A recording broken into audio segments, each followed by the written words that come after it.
जानते रहेंगे, ठीक है। नई चीज़ को जानना ही एक तरह से स्टडी है। शिक्षण में जो तकनीकी है या शिक्षण सहायक सामग्री रूप में कितना अहम योगदान हो गया है आज वर्तमान समय में इस प्रकार की तकनीकी का? बहुत बड़ा योगदान है टेक्नोलॉजी का कि अपने को किसी टीचर को ढूंढने की आवश्यकता नहीं। जब टेक्नोलॉजी होती है तो आप जो चाहिए, मन में जिज्ञासा होनी चाहिए कि जानने की, जिसकी जिज्ञासा ना जानने की, उसके लिए टीचर की कमी कभी नहीं मिलेगी। टेक्नोलॉजी इसमें आपको। नमस्कार साथियों, आप सबका स्वागत और अभिनंदन मेरे YouTube चैनल संदीप का सफ़रनामा पे। आज के सफ़रनामा में मेरे साथ में हैं श्रीमान हंसराज जी, जो वरिष्ठ अध्यापक विज्ञान विषय के रूप में राजकीय उच्च माध्यमिक विद्यालय अनंतपुरा दिवराड़ा में कार्यरत हैं और इनका अपना एक YouTube चैनल है HR सर के नाम से। और आज के सफ़रनामा में ये अपने YouTube चैनल पर खूब सारी विज्ञान विषय को लेकर और राजनीति विषय को लेकर और मैं यूँ कहूँ कि सामान्य विषय को लेकर खूब सारे जानकारियाँ उपलब्ध करवाते हैं और एक अच्छे कंटेंट के साथ वहाँ उपस्थित है। कुछ मधुर मुलाकात के साथ में हम पूछेंगे कि एक अध्यापक होते हुए आपको इस तकनीकी में जानने की आवश्यकता कहाँ पड़ी। बहुत बहुत स्वागत आपका श्रीमान हंसराज जी। देखिए, तकनीकी इसमें कुछ नहीं है और ये एक तरह से मेरा प्रोफेशन है और प्रोफेशन को और ज़्यादा चमक प्रदान करने के लिए और बच्चों को अपना बहुत ज़्यादा लाभ अपना इस स्टडी के क्षेत्र में, पढ़ाई के क्षेत्र में उपलब्ध करवा सकें, इसके लिए मेरा निरंतर प्रयास रहता है। और इसके लिए क्या है कि पूरी बेसिक बुक्स स्टडी करने के बाद जब हम कुछ नॉलेज एक्वायर करते हैं, फिर जब बच्चों को प्रोवाइड करते हैं ना, तो उसका पढ़ाने का अंदाज फिर मज़ा अलग ही आता है। इसलिए मैं इसमें बहुत ज़्यादा मतलब इंटरेस्टेड हूँ मन से, इसलिए मेरे को टाइम इसमें कोई बाधा उत्पन्न नहीं करता है। नहीं, आपका कि स्कूल शेड्यूल टाइमिंग रहता है सुबह 10 बजे से 4 बजे तक का, उसके बाद आप यहाँ आते हैं और जहाँ तक मैं देख रहा हूँ ये सामने इनका चैनल हमारे सामने चल रहा है और ये तंत्रिका तंत्र के बारे में कुछ जानकारियाँ उपलब्ध करवा रहे हैं। तो इतनी सारी चीज़ें आप कैसे तैयार कर लेते हैं? नहीं सर, देखिए, कोई भी अपने को जब सक्सेस अचीव करना होता है ना, तो टाइम तो 24 घंटे हैं सबके पास, लेकिन स्कूल टाइम आने के बाद भी मैं लगभग 12 बजे तक मेहनत करता हूँ। 12 बजे तक इनके कंटेंट जो है अलग अलग बुक्स से मैं उनको एक्वायर करता हूँ, उनको एक जगह करता हूँ, उनसे निष्कर्ष निकालता हूँ और फिर मेरे चैनल पे उनको मैं अपलोड करता हूँ ताकि स्टूडेंट्स जो हैं उनको ज़्यादा से ज़्यादा फ़ायदा हो सके। माध्यमिक शिक्षा बोर्ड राजस्थान की बोर्ड परीक्षाएं मार्च में प्रस्तावित हैं, उसको लेकर मैंने सुना है कि आप कुछ बढ़िया और अच्छी जानकारियां उपलब्ध करवाने वाले हैं। कैसे स्ट्रेस मैनेजमेंट किया जाए, कैसे टाइम मैनेजमेंट किया जाए, तो उसके लिए कोई आप नया वीडियो लेकर आएंगे, तो उसके बारे में आप क्या कहेंगे?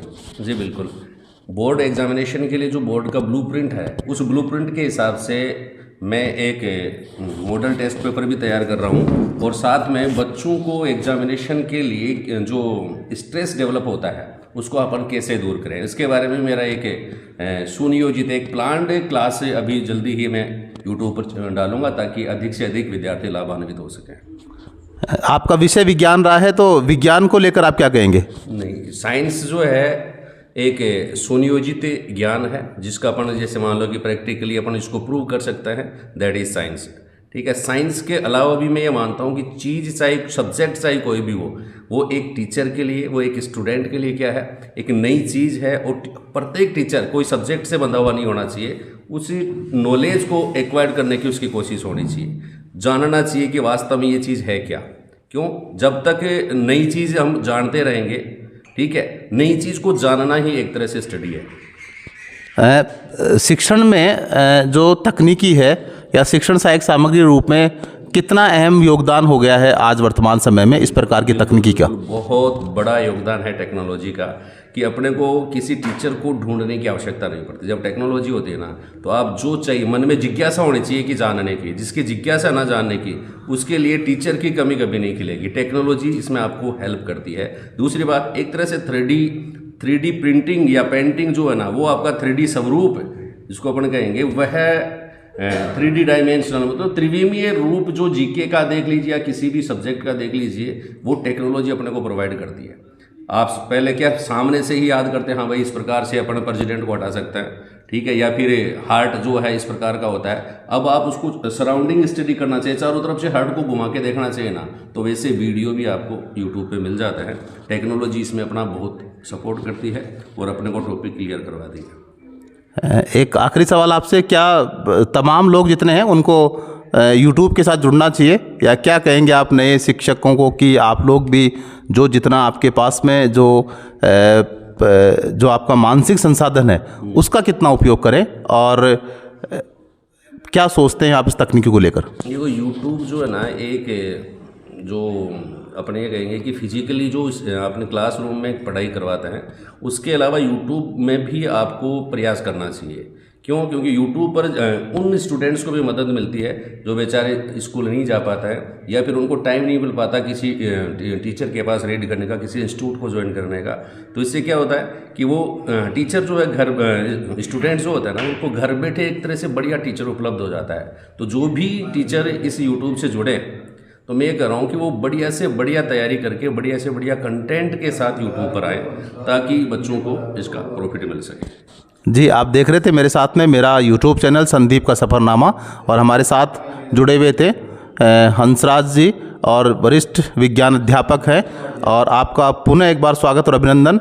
आप प्रत्येक ही जो यूट्यूबर है उसके लिए एक मैसेज देना चाहेंगे, क्या कहेंगे? प्रत्येक यूट्यूबर को मैंने पहले भी बताया कि अच्छे कंटेंट के साथ और एक नई सोच के साथ यूट्यूब पर आना चाहिए, और बच्चों को, जो गरीब तबके का बच्चा है, प्रत्येक स्टूडेंट तक आपका कंटेंट पहुंचना चाहिए, मैं ये कहूँगा, ताकि अपना जो प्रत्येक स्टूडेंट पढ़ सके, आगे बढ़ सके। जी, बहुत बहुत धन्यवाद आपका। आप लाइक करें, शेयर करें हमारे यूट्यूब चैनल को संदीप का सफ़रनामा।